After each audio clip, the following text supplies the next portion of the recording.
y'all, it's Mells with Superficial Gallery, and welcome to episode 2 of 31 Days with the King. What we are going to be doing on this channel is for each day in October, we are going to upload a video where we talk about one of Stephen King's works, whether it's one of his more popular novels or stories, or it's one that we maybe haven't been exposed to as much as, something like, let's say, I don't know, It, right? Or The Shining. So let's go ahead and dive into today's episode. It is about the end of the world, and it is the novel The Stand. So I wouldn't be the King collector if I didn't obviously have the first edition hardback of The Stand. It was published in 1978. This has seen its years on Earth. Okay, look at that. The pages, they're weathered, but there's nothing like a good vintage book.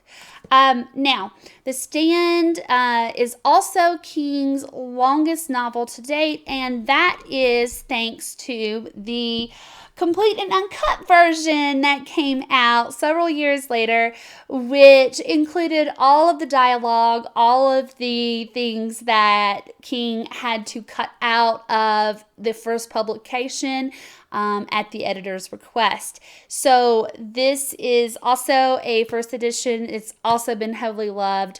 The pages aren't as weathered, but we do get a beautiful photo of him on the back cover of this one. Such a handsome man to be so scary. Anyway, let's move on.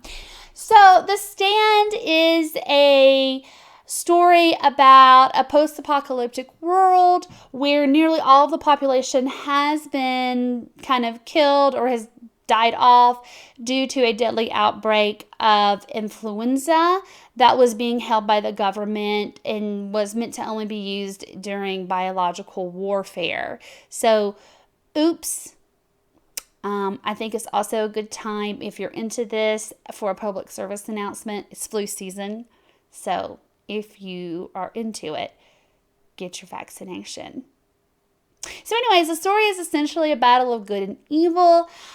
I would say the Mother Abigail's versus the Randall Flaggs, if you want to go there. If you haven't read this novel, I highly recommend it, as it blends a lot of Stephen King's tropes and his abilities to make a story relatable, but also have flair for things that are not real in the world. Like, so for example, we very well could be faced with an outbreak of something that could kill off all the population on the planet. That's like a real life horror trope there. A lot of the characters have supernatural abilities. So that's something that I guess is to be left to be questioned. Some people may have supernatural abilities. I don't have any, and that's kind of a bummer. I wish I did. And then there's also the spirituality that King writes about, and I think he writes about it very artistically. I enjoy reading the novels where he explores the question of that good versus evil aspect of life. So The Stand is in the news recently, but first we'll talk about the fact that it was a miniseries on ABC in 1994. It had a great cast. It had some great cameos in it.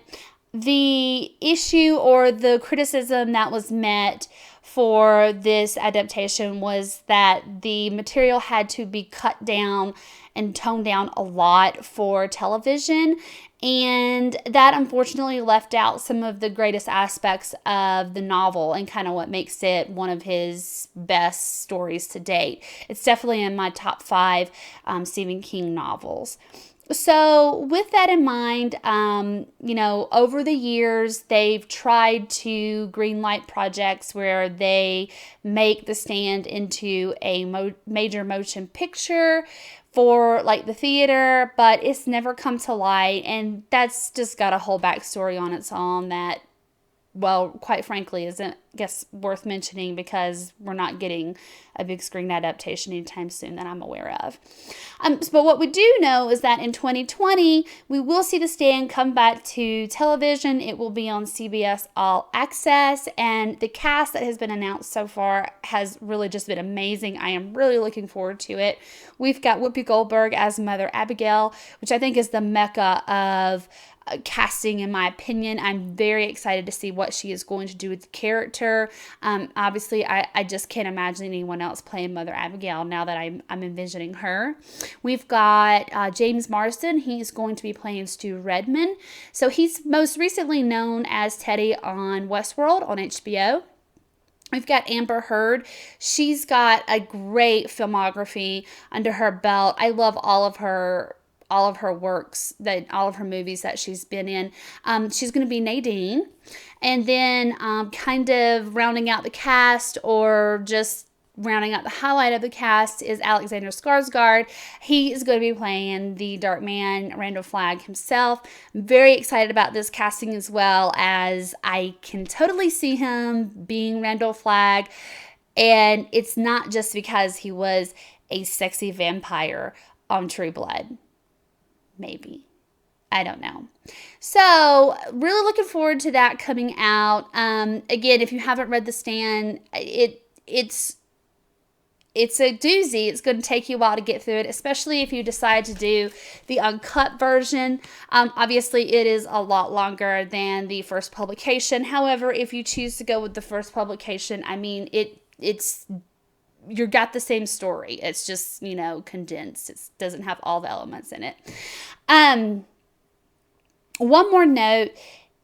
Alexander Skarsgård is now, I guess, joining the Stephen King universe, and I'm really digging that. His brother Bill is actually Pennywise the Dancing Clown in It Chapters 1 and 2.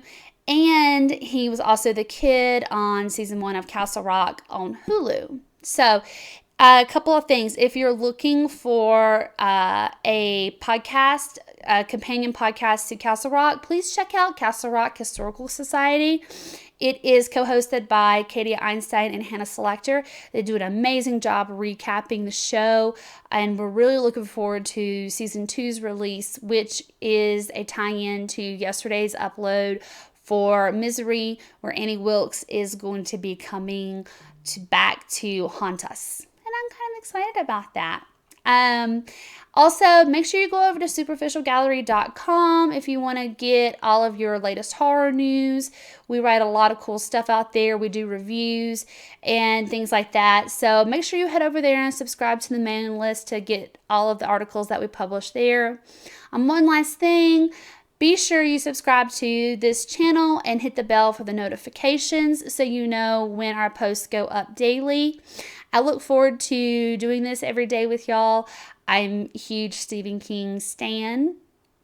I think that's how you say that. I'm trying to be hip. So anyway, and I can't think of a better audience to share it with than all of my other Stephen King lovers. So, again, uncut version, first publication, and I will see y'all tomorrow. Aww.